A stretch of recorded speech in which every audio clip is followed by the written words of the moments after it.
तो गाइस कैसे हैं आप सब लोग। तो यहाँ पर हमारा कंट्री ऑफ जू का सीन दोबारा से वापस आ चुका है, जहाँ पर सबसे पहले अब यहाँ पर वैंग जू को दिखाते हैं। वैंग जू तो आप लोगों को याद ही होगा, जो कि हमारे वैंगलिन का कजन ब्रदर था और उससे काफी नफरत भी करता था। अब यहाँ पर काफी ज्यादा बड़ा हो चुका है और उसकी शादी भी हो चुकी है और उसकी शादी एक लड़की के साथ होती है जिसका नाम टैंग जियो जियो होता है और वो टैंग फैमिली की मेंबर होती है। वैंग जू को अपनी वाइफ के साथ ज्यादा कोई लगाव नहीं होता, क्योंकि उसकी वाइफ जो होती है वो टैंग फैमिली की मेंबर होती है और दोनों की शादी यहाँ पर जबरदस्ती की गई होती है। उसकी वाइफ जियो जियो से कहती है, क्या तुम यहाँ पर इस बात को इग्नोर नहीं कर सकते, हम दोनों के दरमियान में कल्टीवेशन पेयर बन चुका, हम दोनों की शादी हो चुकी है और मैं तुमसे प्यार भी करती हूँ, लेकिन तुम यहाँ पर अभी भी मेरी टैंग फैमिली के खिलाफ जो नफरत है उसको भूल नहीं रहे। तो वो कहता है क्या तुम्हें वाकई में लगता है कि मैं इस बात को भूल सकता हूँ? तुम्हारी टैंग फैमिली ने जहाँ पर जो कुछ भी मेरी फैमिली के साथ किया, क्या तुम्हें लगता है कि मैं उसको भूल सकता हूँ? मेरे पेरेंट्स को मार दिया गया, मेरी पूरी के पूरे क्लैन के लोगों को मार दिया गया। तो उसकी वाइफ जियो से कहती है कि तुम्हें पता है ना कि मैं यहाँ पर सिर्फ अपनी छोटी बहन से मिलने के लिए आई हूँ, बहुत ही जल्दी हम लोग टैंग फैमिली को छोड़कर वापस अपने घर चले जाएंगे, क्योंकि ये लोग यहाँ पर नहीं रहते। वो अपने हस्बैंड को लेकर अपने मायके आई होती है अपनी छोटी बहन से मिलने के लिए। वैंग जू से कहता है कि तुम्हें घबराने की जरूरत नहीं है, मैं यहाँ पर कुछ भी उल्टा सीधा नहीं करूंगा, मेरे पास अभी इतनी स्ट्रेंथ नहीं है कि मैं टैंग हुआ जान को मार सकूं,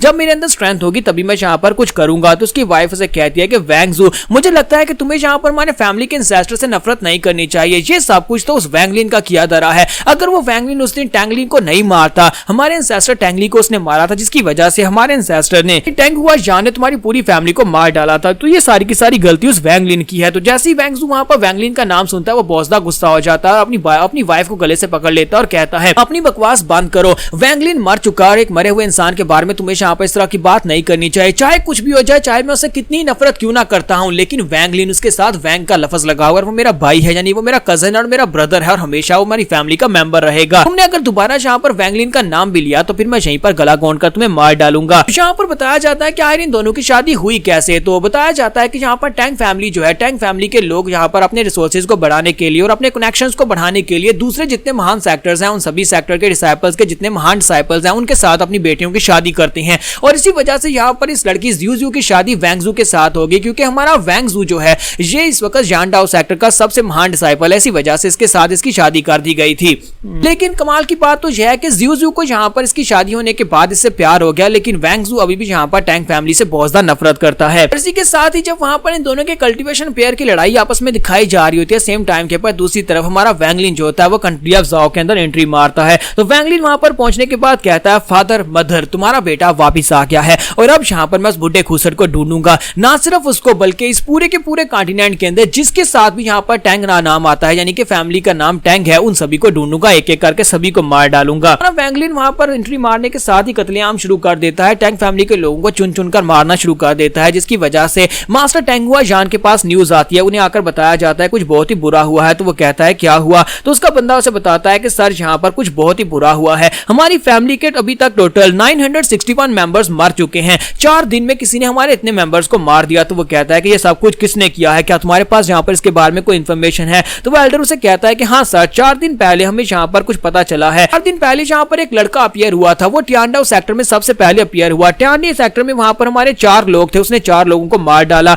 उसके बाद वो सेम पर्सन जो था वो इसके वुफेंग वैली में अपीयर हुआ, जहां पर उसने हमारे प्रोटेक्शन बैरियर्स को तोड़ दिया और वहां पर हमारी फैमिली के टोटल 93 मेंबर्स थे, उसने सभी लोगों को मार दिया, उसने किसी छोटे को भी नहीं छोड़ा, छोटे बच्चे से लेकर बूढ़े तक सभी को मार दिया। फिर 3 दिन के बाद उसने यहाँ पर हमारी टैंग फैमिली की मेन ब्रांच विलेज के ऊपर अटैक किया, जहां पर हमारे बहुत सारे लोग थे, उनमें से 174 लोग जो ऐसे लोग थे जिनके नाम के साथ टैंग का नाम आता था, उसने 174 लोगों को मार डाला और उसके बाद उसने 200 लोगों को मारा और उसके बाद उसने एक दूसरे गांव में जाकर हमारी फैमिली के और लोगों को मारना शुरू किया, जहां पर 211 लोगों को उसने मार डाला। और उसके बाद सेम डे उसने एक दूसरी फैमिली में गया जहां पर यानकाई सेक्टर में हमारे 27 लोग थे, उसने यानकाई सेक्टर में 27 लोगों को मार डाला। उस लड़के ने यहाँ पर हमारे 961 लोगों को मार दिया सिर्फ 4 लोगों में, और वो यहाँ पर चुन चुनकर मार रहा है, जिसके साथ यहाँ पर टैंग का नाम आता है, सिर्फ उसी को मार रहा है। हालांकि वो दूसरे सेक्टर्स में जाता है, वहां पर दूसरे लोग उसको कन्फ्रंट करते हैं, लेकिन वो किसी को जान से नहीं मारता, सिर्फ उनको जख्मी करता है, सिर्फ हमारे लोगों को जान से मार रहा है। तो टैंग हुआ जान ये बात सुनने के बाद बहुत ज्यादा गुस्सा आते हैं और कहते हैं क्या तुम्हें पता चला कि वो कौन है जिस जो यहाँ पर ये सब कुछ कर रहा है?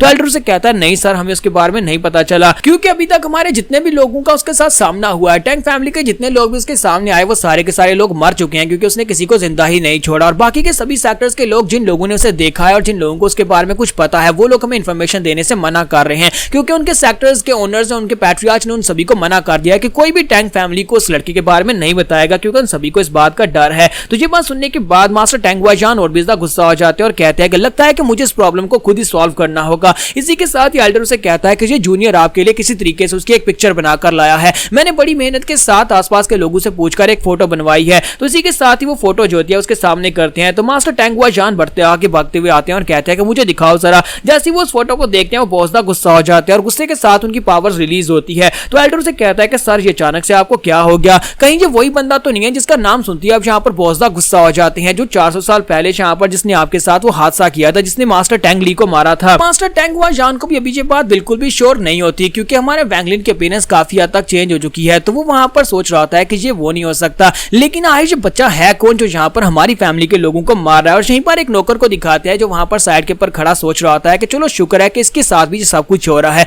कभी इसने मेरे पूरे के पूरे परिवार को भी मार डाला था, लेकिन आज यहाँ पर इसे इस हालत में देखकर मुझे बहुत ज्यादा मजा आ रहा है। और इसी के साथ ही मास्टर टेंगुआजान उन सभी लोगों से कहते हैं कि मैं चाहता हूं कि सभी लोगों से कहो कि टैंग फैमिली के लोग होशियार रहें और अपने गांव को छोड़कर दूसरी तरफ चले जाएं या दूसरे कंट्री में चले जाएं। तो इसी के साथ ही वो एल्डर से कहता है कि सर कुछ ना कुछ तो मसला है, वो लोग यहाँ पर इस कंट्री को छोड़कर नहीं जा पा रहे। हम पूरे के पूरे जाओ कंट्री के इर्द गिर्द एक बैरियर क्रिएट किया गया है, कोई भी यहाँ पर जो टैंग फैमिली का मेंबर है वो इस बैरियर को पार करके बाहर नहीं जा पा रहा। मैंने खुद जाकर उस बैरियर को चेक किया है, हमारी टैंग फैमिली के लोग उस बैरियर को पार करके बाहर नहीं जा पा रहे और इसी वजह से सभी टैंग फैमिली के जो लोग हैं वो मेन फैमिली की तरफ आ रहे हैं, यानी कि यहाँ पर आ रहे हैं। सभी लोगों को लगता है कि आप यहाँ पर उनको बचाएंगे, इसी वजह से वो मेन फैमिली की तरफ ही वापस आ रहे हैं। ये बात सुनने के बाद मास्टर टेंगुआजान जो होते हैं बड़ी तेजी के साथ अपने घर को छोड़ते हैं और बॉर्डर के ऊपर चले जाते हैं जहां पर उन्हें रिस्ट्रिक्शन दिखाई देती है। तो वो कहते हैं अच्छा तो ये वो बैरियर है जो उसने क्रिएट किया है और वो उस बैरियर को तोड़ने की कोशिश करते हैं। वो अपनी नेशन सोल के साथ भी वहां पर उस बैरियर को नहीं तोड़ पाते और कहते हैं कि ये तो एक रिस्ट्रिक्शन है, ये कोई बैरियर नहीं है, बल्कि किसी ने किसी एंशिएंट रे फॉर्मेशन को यूज करते हुए जहां पर एक बड़ा ही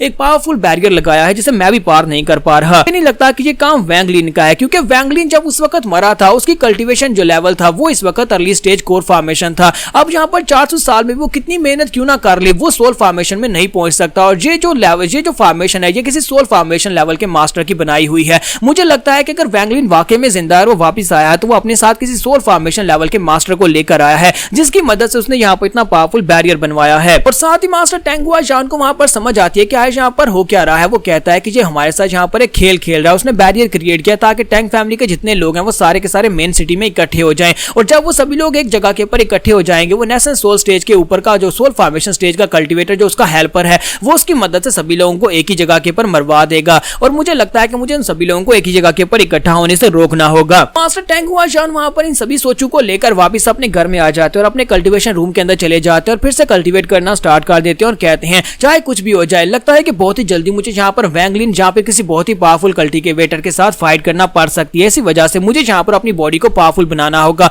मुझे पूरी तैयारी करके रखनी होगी। और इसी के साथ ही वो कल्टीवेट करना शुरू कर देते हैं। तो यहाँ पर हम लोग अपनी एपिसोड 133 का एंड करेंगे। नेक्स्ट एपिसोड में देखेंगे कि किलिंग कहां पर रुकने वाली है और क्या वैंगलिन यहाँ पर पूरी की पूरी टैंग फैमिली का नामो निशान मिटा देगा या नहीं।